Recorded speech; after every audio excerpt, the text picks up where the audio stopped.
Hey Oz, Hey, Curtis. what movie we watching this week?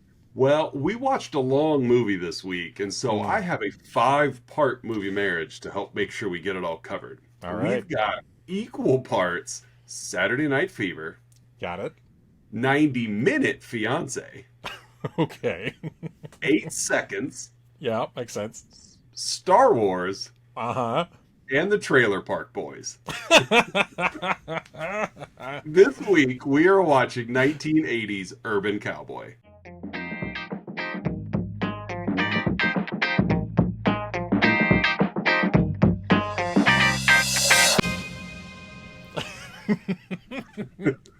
Walk me through Star Wars here.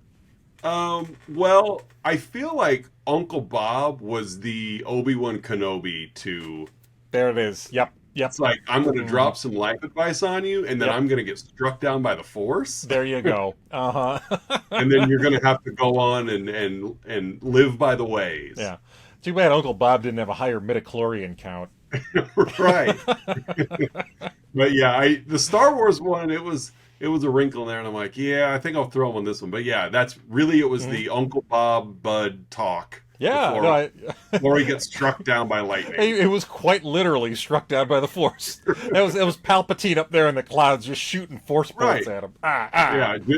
Well, he's basically like, believe in yourself, Yeah, and and so nothing bad will happen.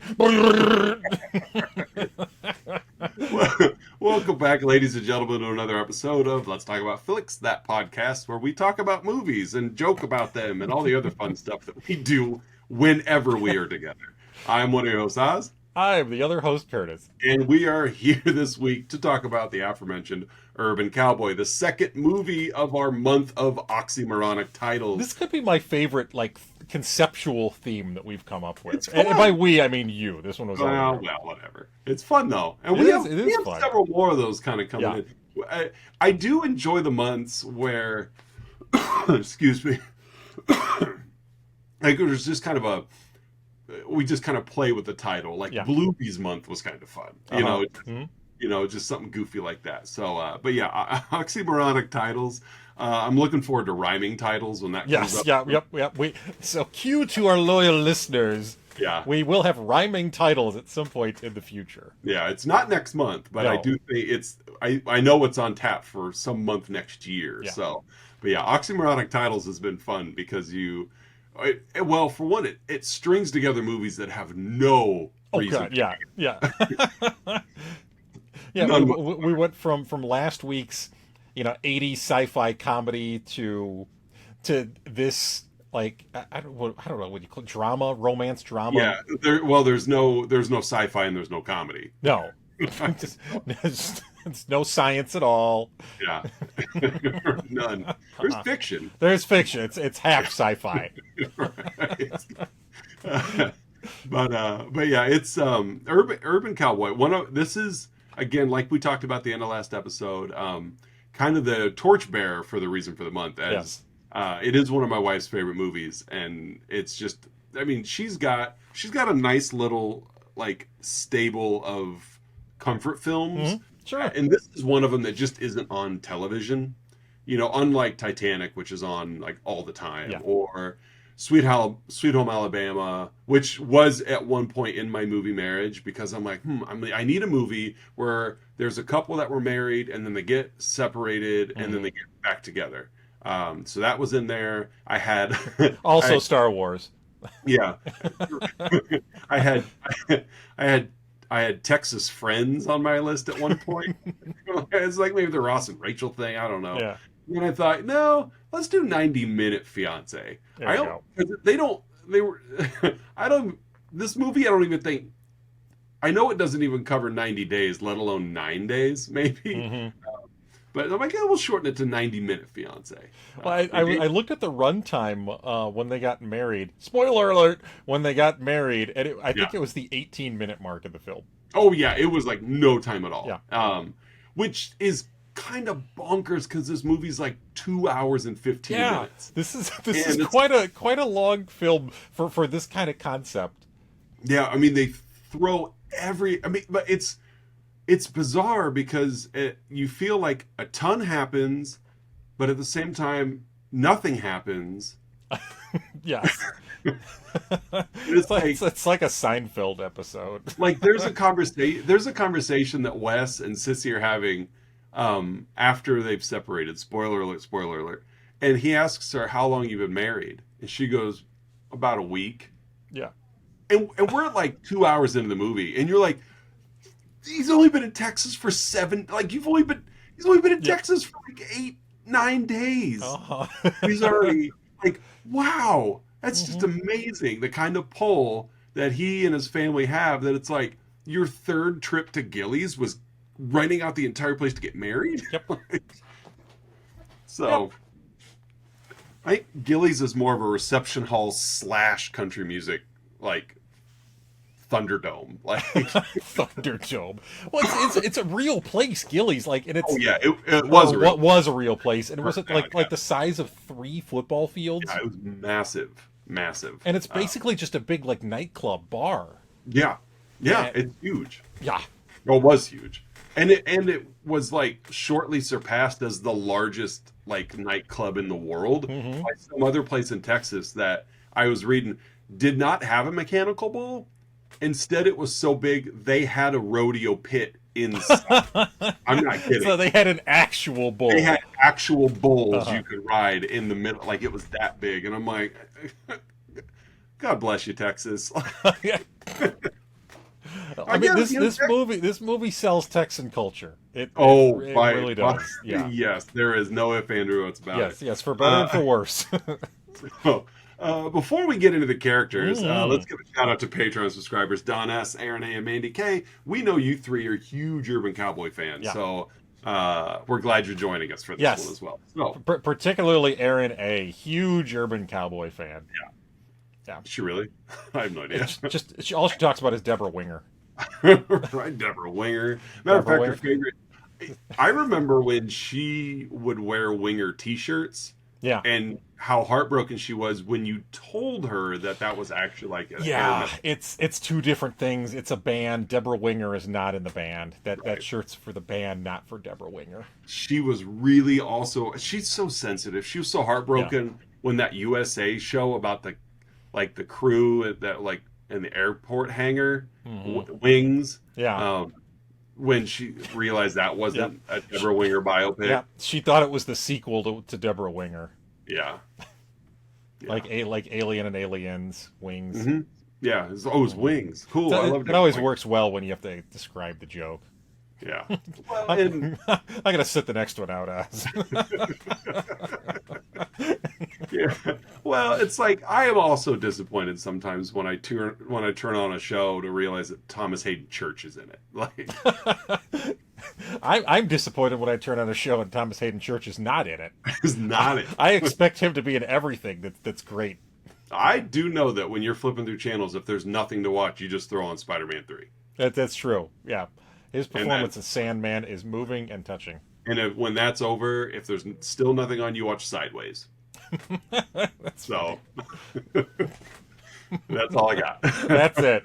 All right. Who are the characters in this? All right. We got a urban Western flick. Urban Western. We got a handful of characters. I will make note first that this was a Robert Evans production, the famous producer Robert Evans. Not Bob Evans, the restaurant sausage guy. Yes, although there was a lot of breakfast sausage on set. Yeah. Because there was a promotional crossover between the two. There was. Jimmy Dean was ticked. Yeah. That's it. We're getting out of the picture. We're out of the picture business. And not James Dean. No. Like Jimmy, the sausage guy. Like the sausage, not the actor. There seems to be a lot of misconception of the crossover of the breakfast sausage conglomerate and Hollywood. They're both vying to be the sausage producer for every Hollywood film. Yeah, you can blame Paul Newman as the like chef / Hollywood. Yep. He got it all started. Yep. It's Bob Evans production.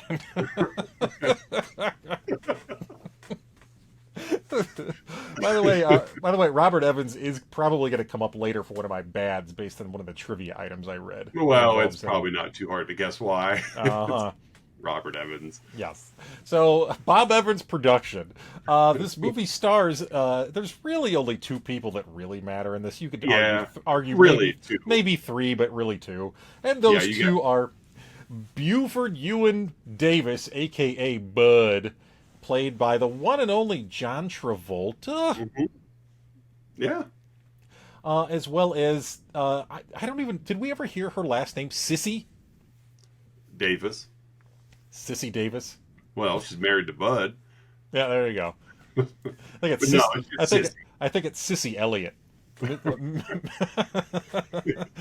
Sissy von Kleinenstein. But it's Sissy von Klein. Yeah, it's her former husband Ronald. Yeah, von Klein. Ronald X. Ronald, yeah. Played by the aforementioned Debra Winger. Yes. My sister's favorite band and Hollywood performer. Right. I just outed Aaron A as my sister as well. So Patreon subscriber Aaron. Hey, that's right. Patreon subscriber Aaron A. We have Wes Hightower, played by Scott Glenn. Yeah. Not Bubba Smith. Wrong Hightower. No, yeah. Although I also make those sounds for Bubba Smith as well. When you go in your police academy. Yep. Ooh, Bubba Smith. Ooh. Ooh, Bubba Smith. Oh god, we got Pam, played by Madeline Smith. Pam was she was the other to Travolta, right? She was the other. Yeah, she was the other. She was the Wes Hightower. That's right. Too. She also played Chevy Chase's wife in Funny Farm. That's right. I knew she looked familiar. Mm-hmm. Yeah. We have Bud's aunt and uncle. We have Bob Davis, played by Barry Corbin, in his film debut. Really, I didn't catch that. Yeah. And his on-screen wife, Corrine Davis, played by Brooke Alderson. We also have some guy named Marshall who had a higher billing in the film, but I really have no recollection of. Played by Cooper Huckabee.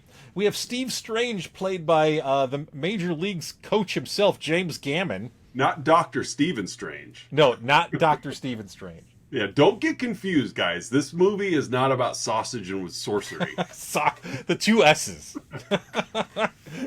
Sausage and sorcery, or sorcery about sausages. That's true. That's true.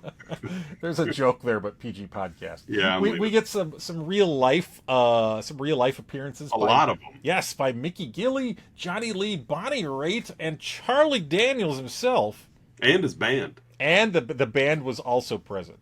Yep. And then, just for the heck of it, one of the, as she is credited in this movie, one of the quote-unquote sexy sisters, played by Jerry Hall herself. Jerry Hall, yeah. Jerry Hall, yes. Mrs. Mick Jagger. Mm-hmm. Or Mr. Jerry Hall. That's true. Miss Joker's girlfriend in Batman. Yes. All right, well, that's the character rundown, as well as who did the catering on set. So, Oz. Craft Services brought to you by Bob Evans. Down on the farm.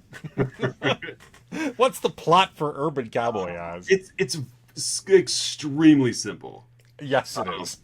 And so, without going into a ton of detail, because there is just a lot of minutia in the movie, which is fine, because it really, when you peel back the onion of this movie, it's just a character study, really. Yeah. A character study with minimal character growth. and I would even say, as I kind of inferred earlier, a culture study. Yeah, it really is. So we start with a bearded John Travolta. Feels better with the beard. We jump right in where he's leaving. He's leaving his family in Spur, Texas. Saying goodbye. I pulled up Google Maps. Is that a real place? Curious. Yeah, Spur's a real place. Pasadena's a real place. Pasadena's right outside of Houston, like it is in the movie. Mm-hmm. And Spur is like a 7-hour and 20-minute drive from Pasadena. Okay, I'm pulling up Spur, Texas right now. Because Houston's like right there on the eastern edge of Texas. Mm-hmm. And Spur is only like halfway through Texas, and it's still like 7.5 hours away. It's not too far from Lubbock. No. And so Bud's moving to Pasadena to get a job because his Uncle Bob could get him on at the oil refinery. That's really the basis of the movie. Yeah. Is Bud's moving to Spur, or moving from Spur, which is just, you're looking, well, I looked at like population like 600 or something like that. Like it's just a tiny community in Texas. Similar to our respective hometowns. Exactly. And he's moving to Pasadena, which is a suburb of Houston with still 100,000 plus population. Moving to the city. Yeah, moving to the city to be, well, and that right there is the title. He's a cowboy going urban. Mm-hmm. But yet, when you're in Texas, you're still a cowboy, even if you're urban. Like, there's no, you growing up, you go 2 hours north and you're in the city. Mm-hmm. And the city looks nothing like where you're from. Yeah. Here, yeah, it's just bigger. So he goes and we hop right into it. It's like he drives 7 hours and 20 minutes to his Uncle Bud's place, or Uncle Bob. I'm going to say that wrong all movie. Goes to Uncle Bob.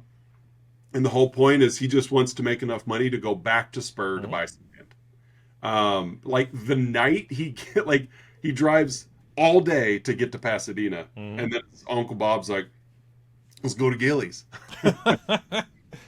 My feet hurt. Let's go to Gilley's. Get out of that truck so we can get back to the truck. Go to Gilley's. Right. We gotta go to Gilley's. No rest for you. Shave that beer. Let's go.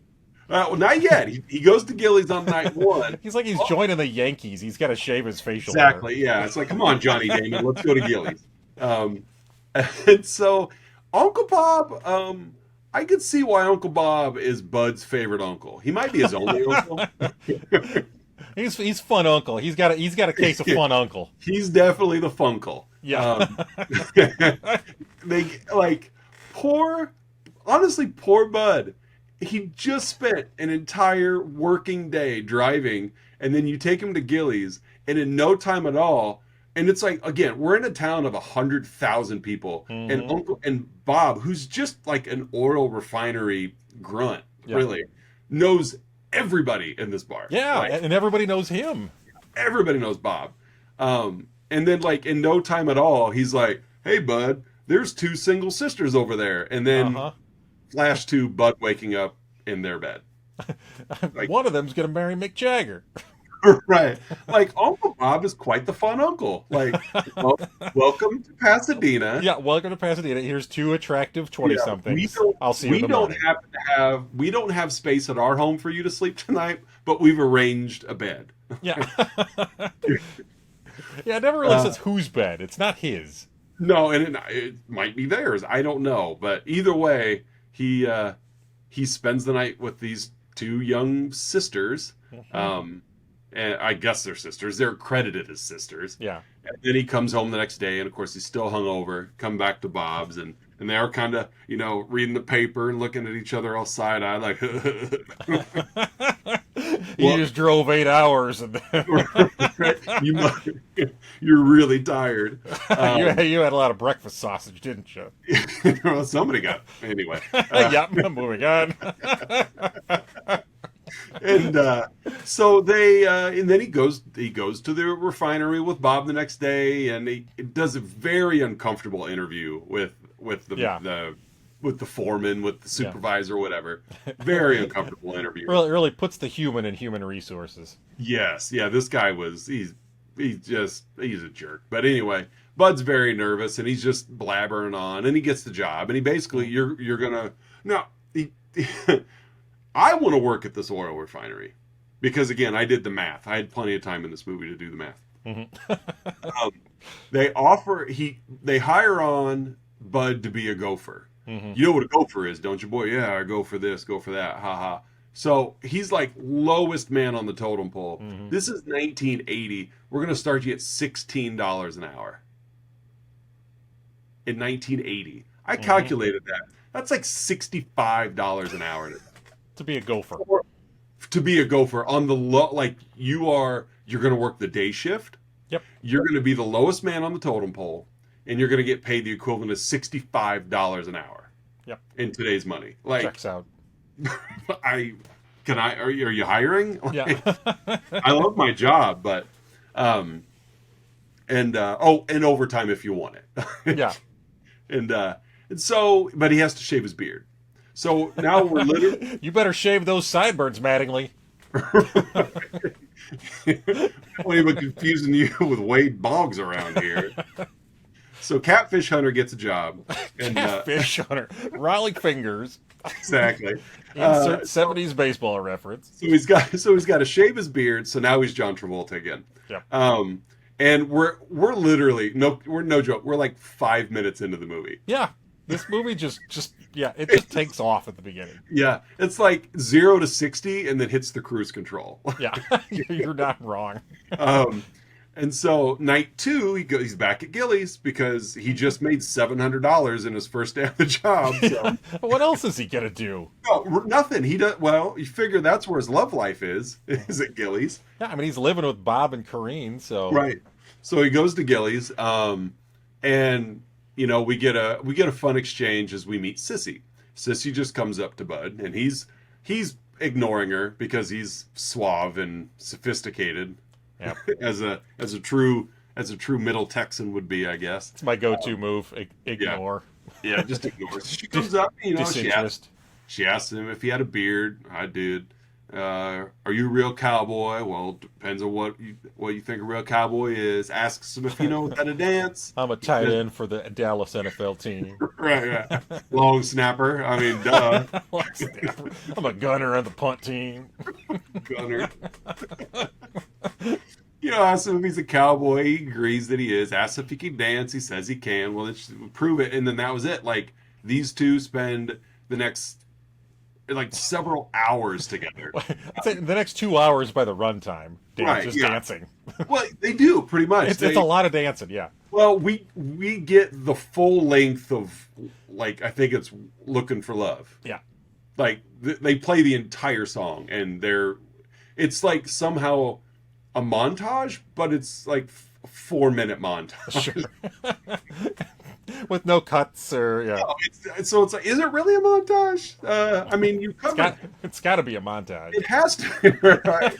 It's got to be a montage. Got to be a montage. But it's like, but at the same time, like it has to be because you just compressed several hours of time together. I mean, because by the end of this montage, they both, especially Debra Winger, are so stinking sweaty. Like maybe at Gilley's that was the only song they played that night. It's like it reminds me of a time where I wasn't there for this, but an old teacher buddy of mine said that he went to some bar in Chicago and just went up to the jukebox and played Motorhead's Ace of Spades 20 times over until he got kicked out.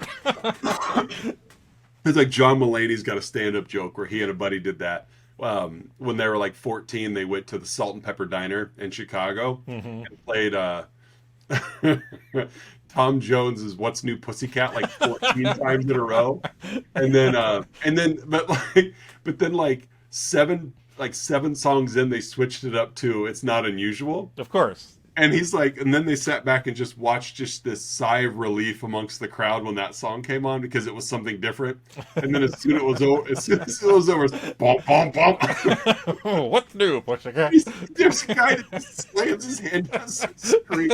Oh, I'm not doing it any justice. It's my favorite John Mulaney joke. It's so funny the way he tells it.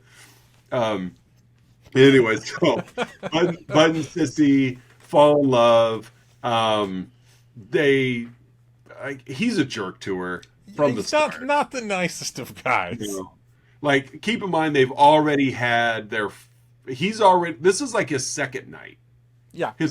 His first night he was with the Doublemint twins. And then the second night chew your gum. The second night he's with Sissy, and then they all go out for like waffles or something afterwards. I don't know, more beer, I'm sure. And then like these two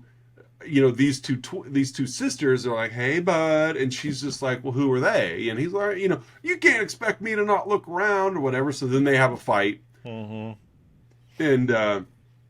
he proposes, and they get in a fight, and they fall in the mud puddle and whatever. And there's like country Benny Hill music playing as they fall in the mud. Yeah, it is. It's all fiddles, and and then he asks her to marry him, and she agrees because. This is their relationship. They get married at Gilley's, somehow cleared out the entire bar to get married. This is seriously like 3 days after he's been there. This had to have been like 9 o'clock on a Tuesday morning or something. Had to have been. But there's like no timetable as to when this is all occurring. His family from Spur comes to the wedding. He's already made somehow an entire like groomsmen party worth of friends at his first shift and a half at work.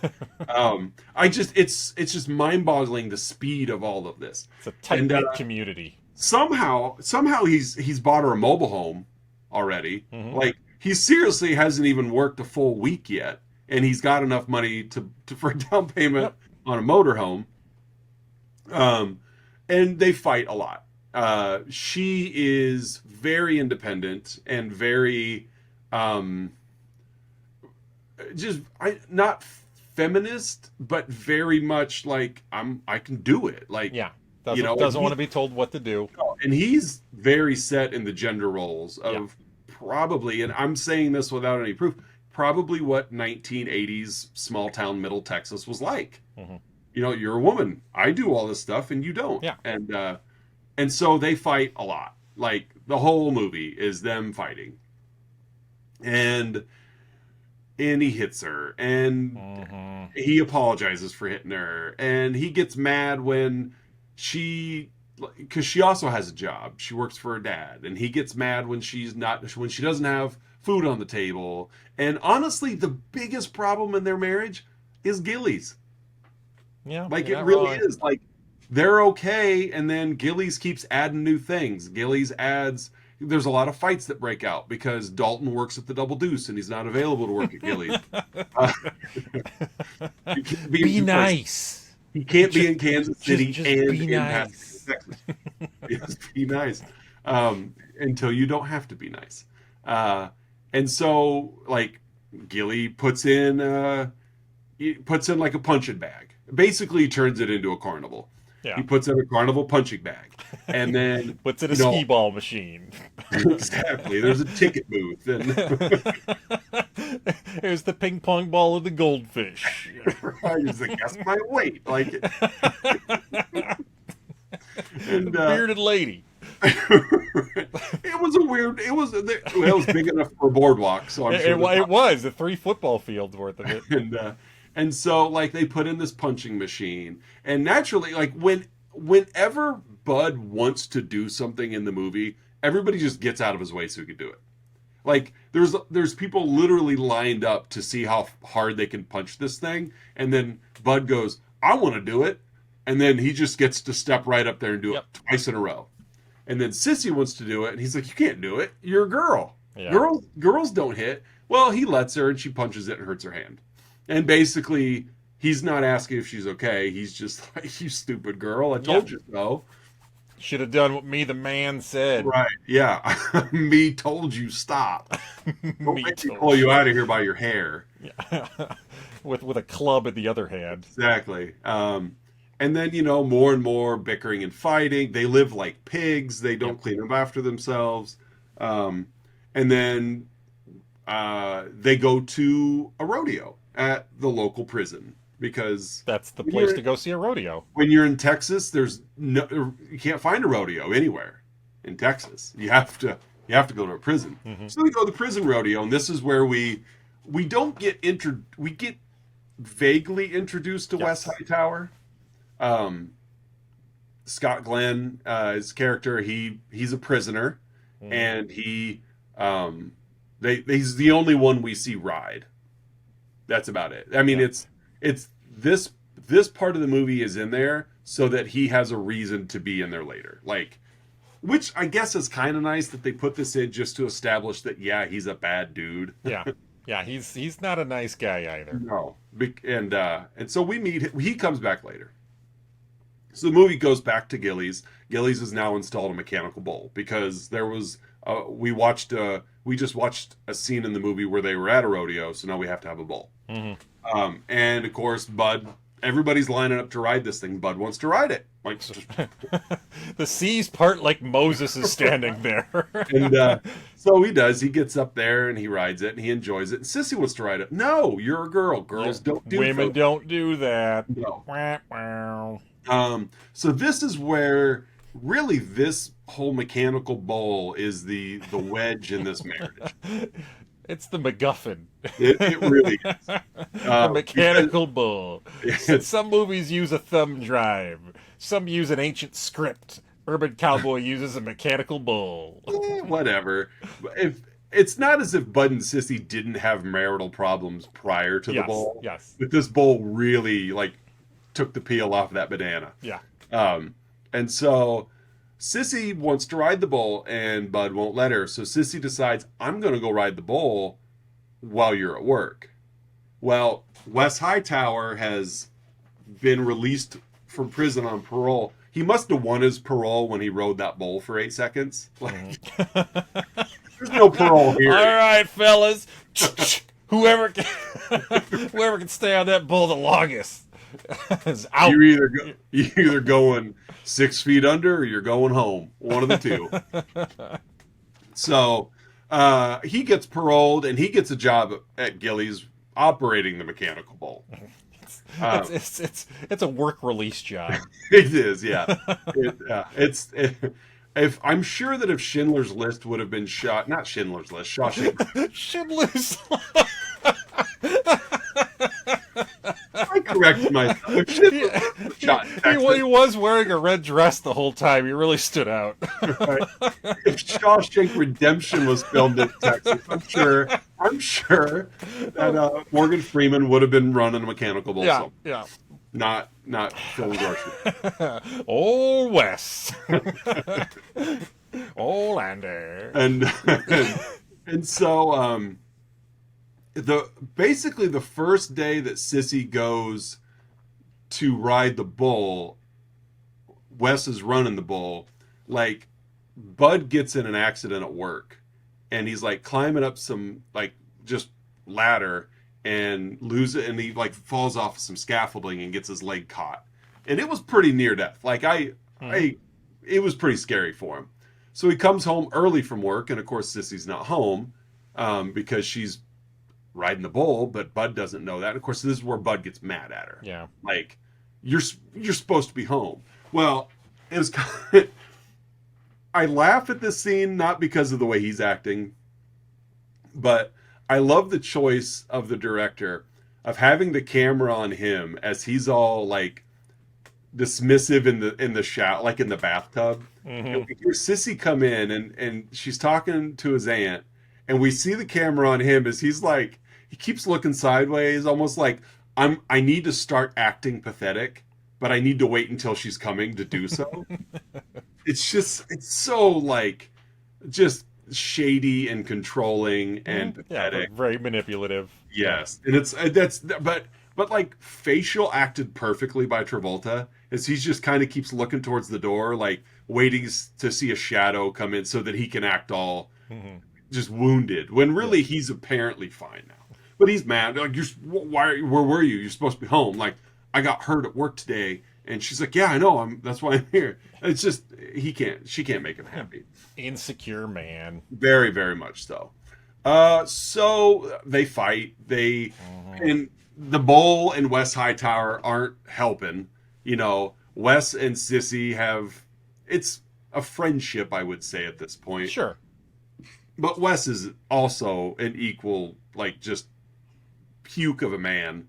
And so he's like, you know, throwing knives into the middle of this fight.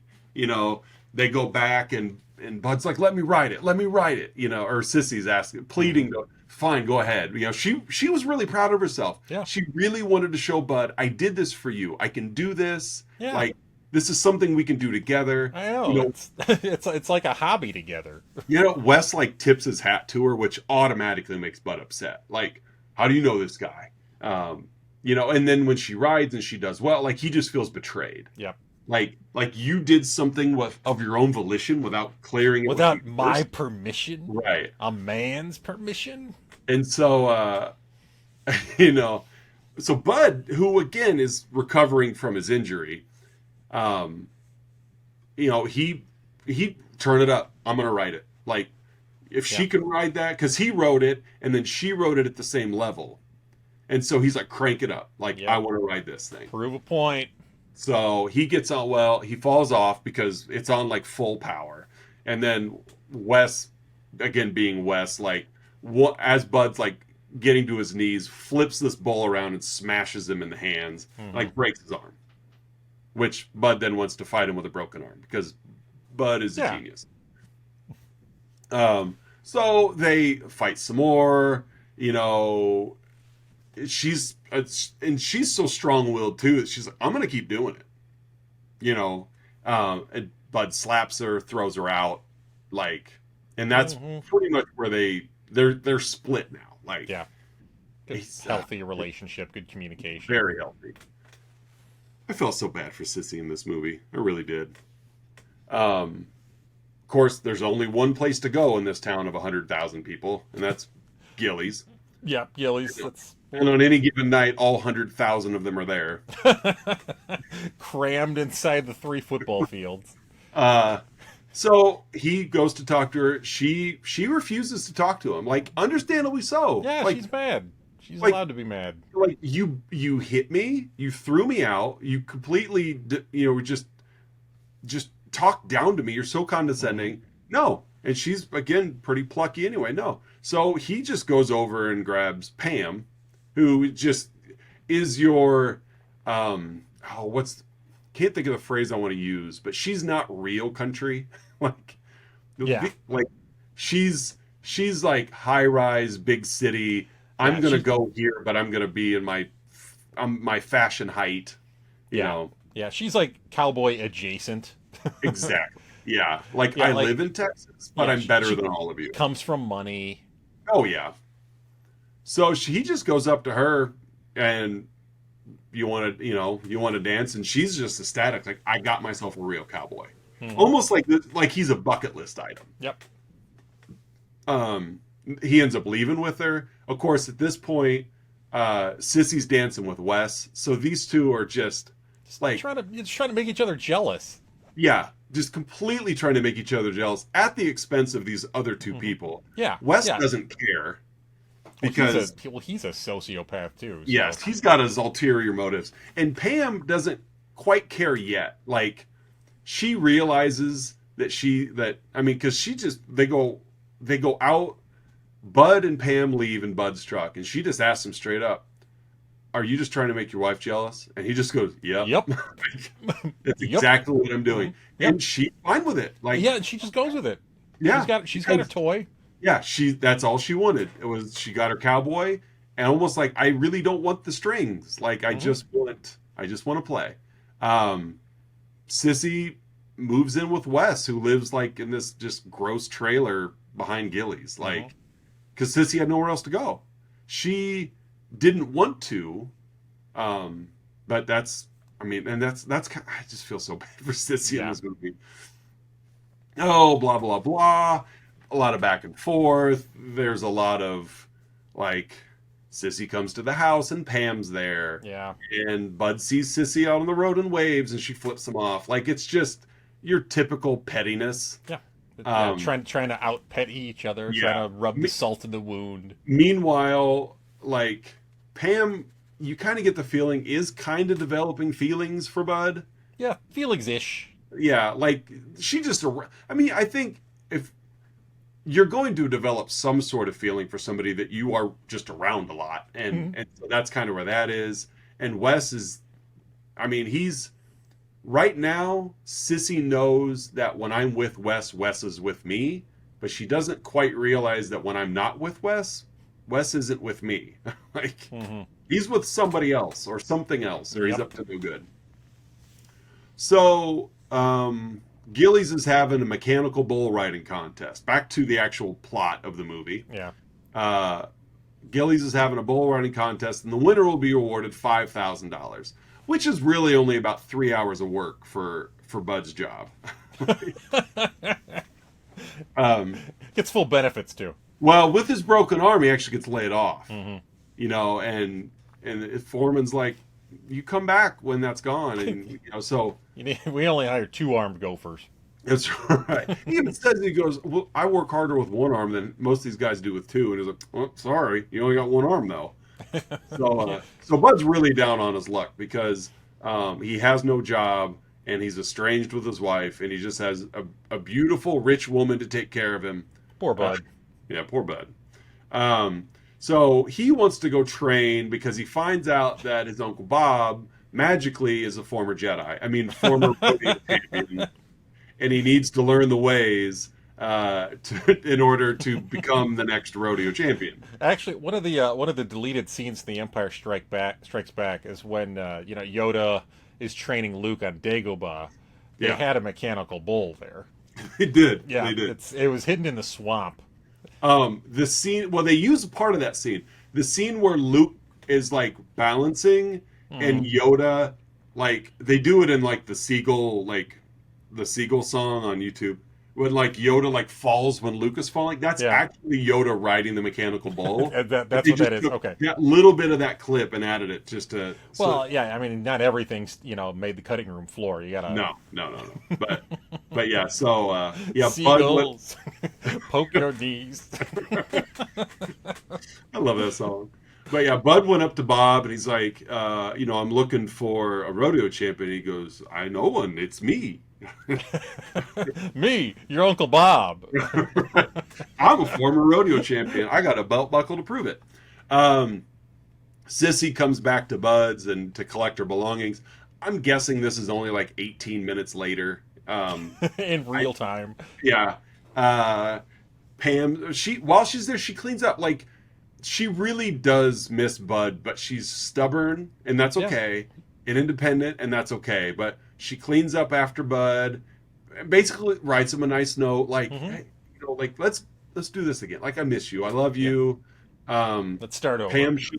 Pam shows up while Sissy's there. And it's pleasant enough. Cordial. Like, yeah, like it's awkward for both of them, but like I at least in this particular scene here, I know Pam doesn't really hold it until later, but I respected their girl relationship. Hmm. Like we're both with the same guy, and sorry kind of thing. Like Sissy takes off, Pam finds the note and hides it, like she puts it in her purse. But Bud's out front, and one of the funniest part of the movie for me, because he's supposed to get the cast off the next day, Yeah. so he's got a saw and he's sawing through the cast, like just hacking away at it. Yeah. And it's just funny because he's just got it propped out. I'm like, you're gonna like you got to be careful because you're gonna cut right through your hand. I found it funny, but so blah blah blah. Pam let Bud think she cleaned the house. Sissy goes back to Wes, finds him with another woman. Oh, She that kinda West Hightower. Yeah, she calls him out on it. Like just she's putting groceries away. Like this woman just leaves. And Wes is just like, I don't know what you expected of me. Like he doesn't feel remotely bad about it. Oh yeah, no remorse whatsoever. Like she's angry. She throws a carton of cigarettes at him and refuses to cook, and he just beats her. Like it was hard to watch. This is where we get the Star Wars tie-in. Bob's basically telling Bud, you got to swallow your pride, man. Like you're married. Sissy's a good person. Suck it up and be a man. Yeah. And he talked about he almost lost his wife. Yeah, a couple of And times. then he basically just gives him a hug and says, "It's been nice knowing you." He goes up the rail. I'm gonna go get exploded by this lightning bolt. Yeah, it's like so he force ghosts his way out of the movie. Sissy goes to the funeral. That was nice. I'm glad she went. Pam was again cordial, like she wasn't shooting daggers at her or anything. Bud makes some comment about Wes. Gilley's fired him, and so she's like, he's gonna win that rodeo, and we're gonna go to Mexico. Like, I mean, that's the plan. Yep. She's so lost. Like, she's so. That'll solve your problem, sissy. $5,000, drunk Wes in Mexico. Yeah.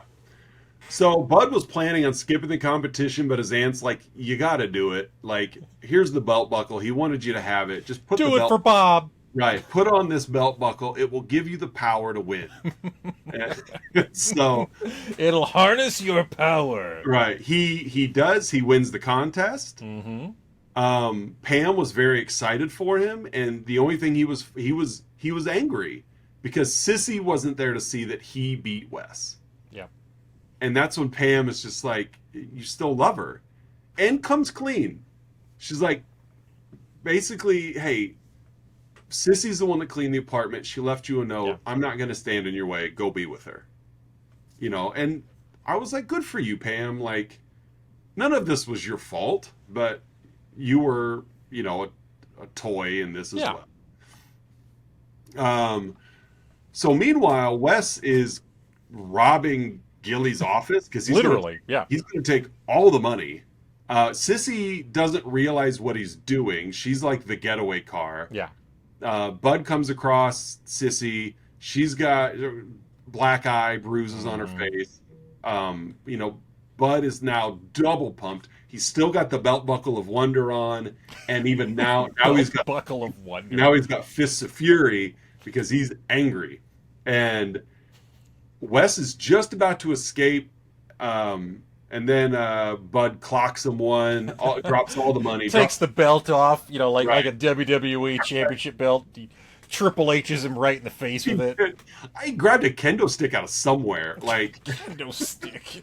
clapped him one. he power bombs Wes He through, did, he through did. through a table. Give him a flying forearm while Tito Santana.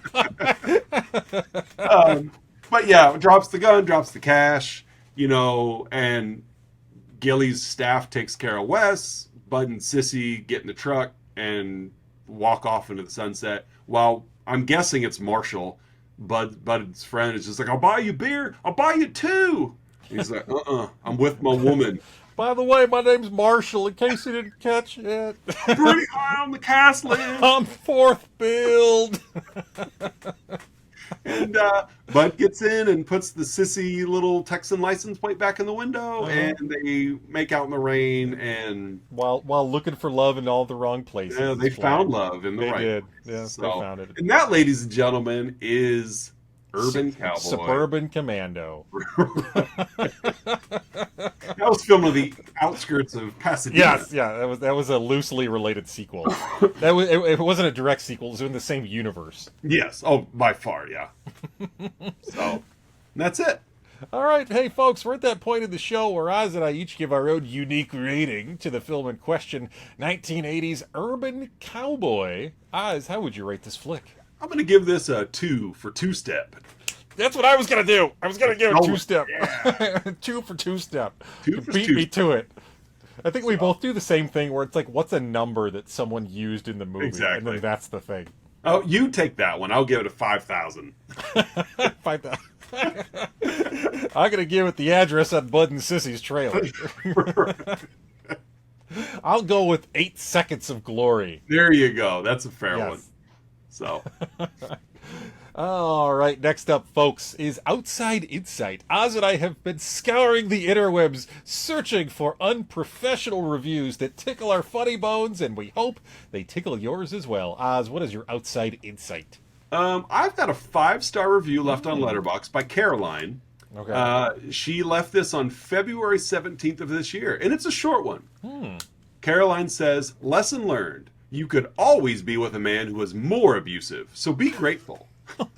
So be grateful. That's right. Be grateful for the abuse you are getting, because it You could always be worse. You could always be with someone who's worse. That's very, very optimistic outlook Yeah. on life there, Carolyn. These bruises aren't as bad as my last boyfriend, so I guess that's good. They really give my cheeks the right shade of red. I shouldn't right. be joking about that. No, it's but, not. you It's know, not funny, but It's not funny, but No, But the but, way she frames it is like, yes, okay. and that's why I found Yes, it. yeah. It was a lesson learned. Lesson learned. Could be with someone that's worse for you. All right, what do you got? My outside insight comes from the Internet Movie Database. This is Caspian from left in March of 2001, a 7 out of 10 review. The music in this movie is worth renting alone. You also get John Travolta and Debra Winger and a wonderful story about bull riding, beer, and finding true love in Texas. Even if you're not a hick, check out this film. This movie transcends hickness. Yeah. The greater hickdom is attracted to this film. Right. That's right. This is the king of the hick movies. All right, hey folks, it's that time you've all been waiting for, our signature segment, the 3-2-1, in which Oz and I each share 3 goods, 2 bads, and 1 about the film in question, 1980's Urban Cowboy. Oz, what are your 3 goods?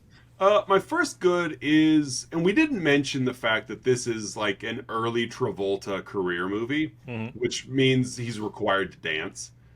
This was after Grease, was it not? What was Grease? 78? Maybe. Yeah, I know. Saturday Night Fever was. Yeah, it was 77. Yes, I think 78 was Grease. Okay.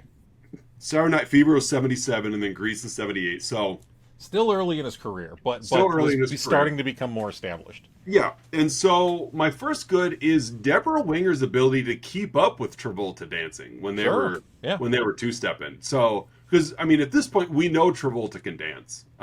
Even if you were only watching his movies as they came out, Saturday Night Fever, he mastered disco, and then of course he had the sock hop type of stuff in Grease, and this is a whole different style of dance. The guy can dance, like there's no doubt about it. But a lot of times in those movies, he's dancing alone. And then this one, like, she's keeping up with him on that two-step. So good for her. My second is my wife loves this movie. And I love things that my wife loves. And so that makes me happy. I love this. You know, because we don't always watch our picks together because I just know they're not movies that she's going to enjoy. And I'll run them by her. She's like, I'm good. So when we do get a chance to enjoy one, we enjoy it. And my third, I mentioned it a little bit last week. I don't remember if it was on or off air. But it's not the music in this movie. It's the memories that the music sparks for me. Sure. My grandparents were big line dancers. They would go out to the local country music line dance bars and they would do their thing. And my grandpa was a truck driver, so they didn't get to do that much in my memory. But they did spend a lot of their time on the weekends when my grandma would have my sister and cousins and I, and they would spend a lot of time just like dancing around the kitchen. That's really sweet. I love this. And a lot of the music in this movie really reminds me of the type of music that they would be dancing to. Sure. Yes, it's your Charlie Daniels and your Mickey Gilley, but like you just as easily could probably be playing some Conway Twitty and like classic country of that ilk, some Alan Jackson and things like that. And so just that type of music, that's what I think about when I'm watching them two-step around in the movie. It's like I've watched my grandparents do that in the kitchen. And so they've both passed on, but that is a memory that when I do watch this, I just remember it. Like grandma's making waffles and doing dishes, and then grandpa just kind of pulls her, and it kind of irritates her because she doesn't even have time to dry her hands off yet. But there's some music playing, and he wants to dance to it. So I just thought that's sweet. So those are my 3 goods. That is super sweet. Thank you for sharing that, Oz. Yeah. Let's see. My 3 goods, I'll kind of build off, even though country is not a music genre that I would typically, like, hey, what music should we turn on this country? Mine either. I don't mind, like, your old school, like 70s era country. Same. Like your Dolly Parton, your Willie Nelson, your Waylon Jennings, Charlie Daniels. Johnny Cash. Sure. Yeah, exactly. I don't mind that country music. I don't either. When it...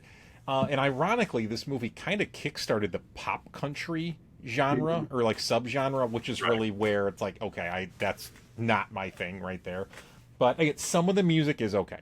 Yeah, is my first good. Even like some of the early pop country was still more country than pop, so it wasn't as terrible. But you could tell it was like it was. It didn't feel like it didn't feel full of heart and feeling. It just felt like let's slap it together and get it out there. Yeah, like the pop country, and even like I don't even know what you would call it, like the rock based country. Yeah, like it's no thank you.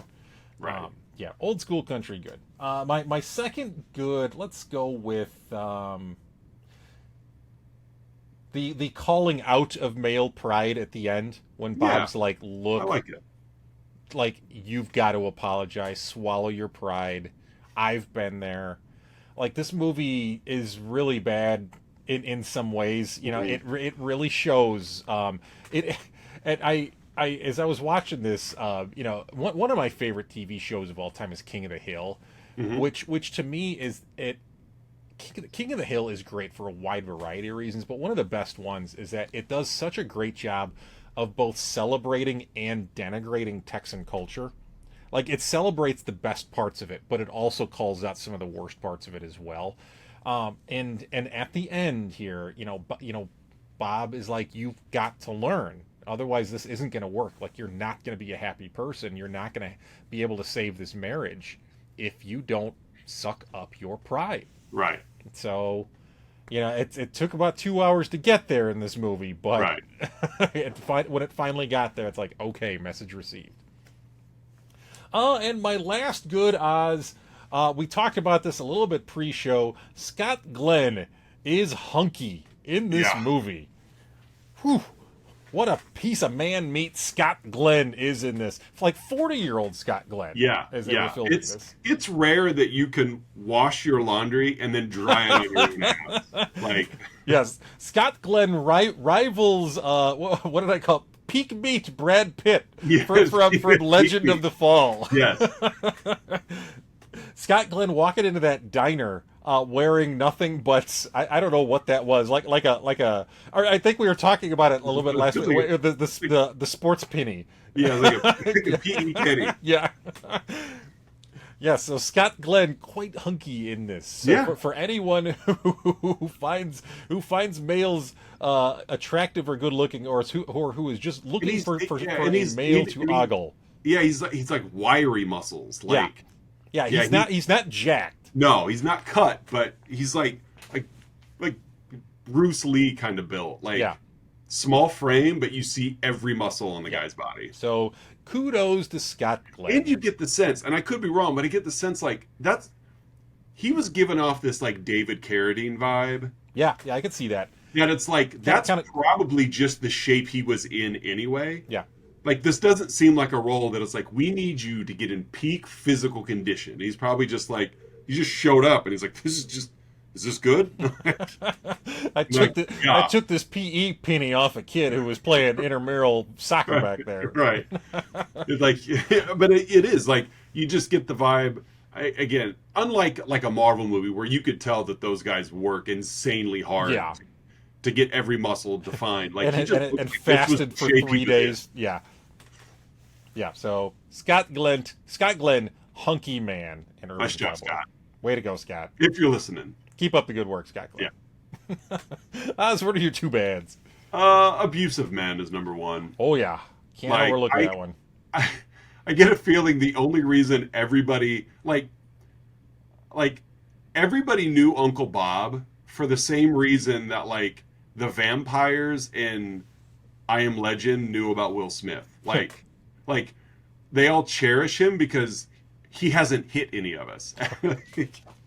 You know, like, that's the vibe he gave us. Like, everybody knew Bob, and he was like the only sweet guy in the movie. Yeah. Every other man in this movie was a creep. Whether they were abusive to women or just like jerks to each other or whatever. Yeah, And then Bob, like just, Dr. Stephen Strange introducing Bud Yeah. to the two sexy sisters earlier in the movie. And even then, like he and Bud were kind of friends early on in the Mm-hmm. movie, and then Wes gets out of prison, and then suddenly Strange just like flakes out. Like, just he's magically vanishes. yeah, he's no longer like he spends the rest of the movie acting like he doesn't know who Bud is, and I'm like, you were just fine with him. So that's my first. It's just the abuse of men in this Yep. movie is disgusting. Oh, And my yes, it second, and by far the most uncomfortable scene for me to watch in this movie, is the scene where Sissy is trying to talk herself into being with Wes in his trailer. She hadn't been with him yet. It was the whole drinking tequila, eating the worm Yeah. scene where she really did not want to be with him. And you could tell, I mean, kudos to Debra Winger and her acting ability. And then she would like throw her tongue in his mouth, just forcing herself into something physical. Yeah. and then would back away. I mean, she just was trying with all of her might to do this to get back at Bud. Eventually she left, thankfully, but just watching her try to sink to Bud's level with Wes, it was just really uncomfortable to watch. And so that's my second bad. Not, I mean, the scene was pretty powerful, but just like, oh, I just felt bad for Sissy. I always feel bad for Sissy when I watch this movie. Yeah. So those are my two bads. What do you got? My two bads. I'm gonna quickly throw in a runner-up bad, Okay. credited to my spouse, who as we were kind of talking about the movie, she goes, the two-step bar scene in Twins is far superior. When Schwarzenegger and Danny DeVito are dancing together. Is it? So that's my backup bad. My first actual bad, which does feature another Travolta. Yes, that's right, Kelly Preston. This bed is lumpy. Lumpy. Lumpy. Lompy. Lumpy. This bed is lumpy. It's driven me nuts since a kid. Since Lumpy. the first movie I saw it. It's bad a lumpy. Lumpy. All right. So my first bad, there are 0 minorities in this film. And Yeah. we can get into why based on like some of the setting and like we've been referring to it as Texan culture, but I'll take it a step further. It's very white Texan culture. Oh, very much so. And I don't believe we see a minority at any point in the movie. No.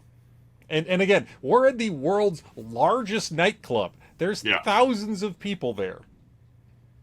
Thousands of white people there. Well, it's Texas. I'm sure the minorities were probably working. Like it's Texas. That's what you're here for. Yeah. Oh, yeah. You're right, though. No minorities at all. No minorities in this movie. 115,000 people in Pasadena, Texas. All earning $65 an hour at minimum. Right, minimum wage. Minimum $65 an hour. $16 an hour back in 1980. And no minorities. No They didn't need minorities. them. There probably weren't any minorities. White men will work for $16 an hour in 1980.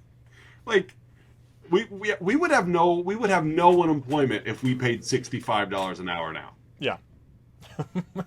So that's my first bad. Yeah, that's You're in the world's largest nightclub.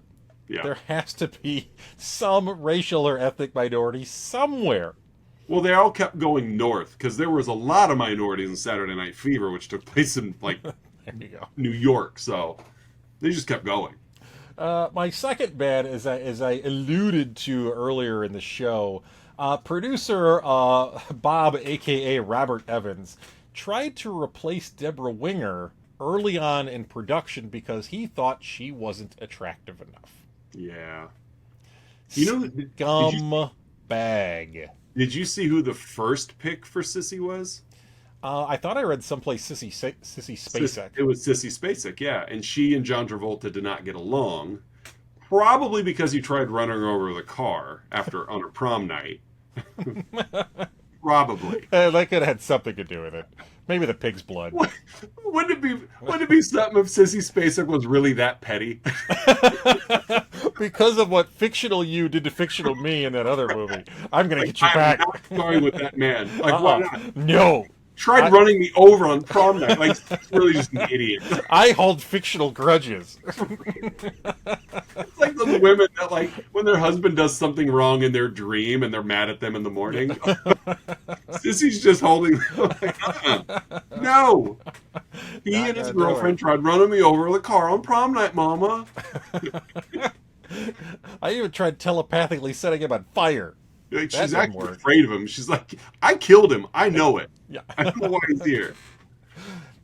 So bad on that's pretty gross. big time classic Hollywood producer Robert Evans for that kind of move. Really? Yeah. And kudos to the director to be like, no, it's gotta be her. This is our performer. And she was nominated for like Golden Globe, and like she was nominated for awards for this role. Yeah, and it really put her on the map. It really kickstarted her career. I think multiple time Oscar nominee. I I know. I mean, this catapulted her into Officer and a Gentleman, and there was another one in there that I can't. Off the top of my head, I can't think of it. But it was another one where it was like, yep, that's where that's Hair metal band Winger. That's right. Like Hairbanger's Ball. Yeah. Thomas Hayden Church. All those MTV Video Music Awards that she won. The Moon Man Award was actually based after Debra Winger if she was wearing an astronaut helmet. If you look closely, if you look really, really closely, another deleted scene. That's Debra Winger in a spacesuit as the MTV Moon Man. Yeah. So, those are my two bands, Oz. Those kind of took a life of their own. Hey, what's your again, something I alluded to earlier. How long was Bud in Pasadena before he got married? Like, I'm legitimately curious of the time frame. I think there was a little time jump, but I don't think it was a big time jump by any means. It couldn't have been much. No, I'm guessing like a couple weeks. Because you showed us Bud and Sissy together twice. And the second time they were together is when they got in that fight out in the parking lot, and he proposed marriage. These are clearly impulsive people. Yes. Both of them, very impulsive. And And I'm curious because I mean, granted, the movie showed us Bud's somewhat backstory, but like I want to know about Sissy. Like you said, we don't even know her last name. Yeah. We never saw really any of her family. Like the only thing we know about Sissy is what we saw when she was with Bud or Wes. That's it. Yeah. And so I'm just curious how she is as defined in a relationship with a man. Right, because she is a very independent woman that knows what she wants, but at the same time doesn't seem to have a clue with what she wants. Yeah. Or that's just how slim the pickings are, that she knows what she wants and there's just not much to choose from. Yeah. And so she's like, well, that guy's new. I'll be with him. He's wearing a candy bar wrapper. Right. I've dated everybody else in this town of 115,000. And as fast as she dates, like she agreed to marriage in no time at all. So that's true. But yeah, the time frame of the movie just escapes me. So that's really what it boils down to, is like I want to know the pacing of how long before all of this happened. Because it's like, to have enough money to put a down payment on a mobile home, like I don't care how much money you're making, you're still gonna have to save up some money. Mm-hmm. So are we talking a month? Are we talking 2 months? I have no idea. No clue. So I'm curious. And again, like he was in and out of that cast in almost no time. Like, he broke your arm. Like you're looking at probably 8 weeks at least. But then Wes is like, how long you been married? About a week. Like, I don't know. Who knows? Yeah. So who knows? That's my hunt, though. What's your hunt? My hunt. I gotta throw a couple quick runner-up hunts out there. One is Bud brings Pam, not Sissy, but at one point he brings Pam to his aunt and uncle's for pie. They don't ask where Sissy is. No. Nope. There's a new woman. No. This is the same Uncle Bob, though, that on the first night he got there hooked him up with 2 women. True. So he's probably like, whatever. I'm going to save my pride speech for later. Yeah, exactly. Right before I'm about to get struck by lightning and blown up. When I feel imminent death on the horizon, I will then tell Bud about his pride. It's like being the moral compass in The Walking Dead. The moment you become the moral compass, you're now. Oh yeah, your days are. You are dead in that episode. Yeah. My other backup, is Pam gets Bud's address by calling Gilley's and asking someone in the office. Yeah. Because they know. Yeah. Well, they probably have it on the contract from the wedding. It's not privileged information or anything. No. Not in 1980. Nope.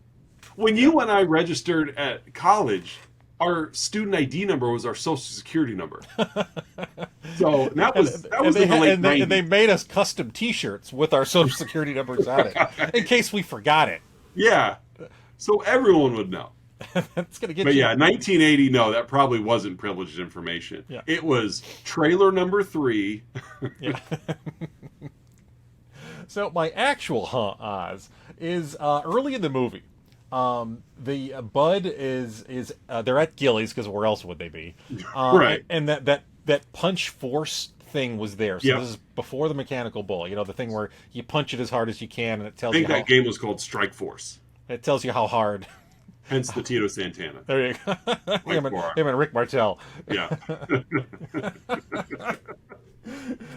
So it's this thing is there, and Bud walks up to Sissy, or he walks up and he's like, I'm gonna play, and then of course everybody gets out of the way. Yeah. And then he turns to Sissy and says, "This one's for you, darling," and then punches it as hard as he can. Precursor wants to come.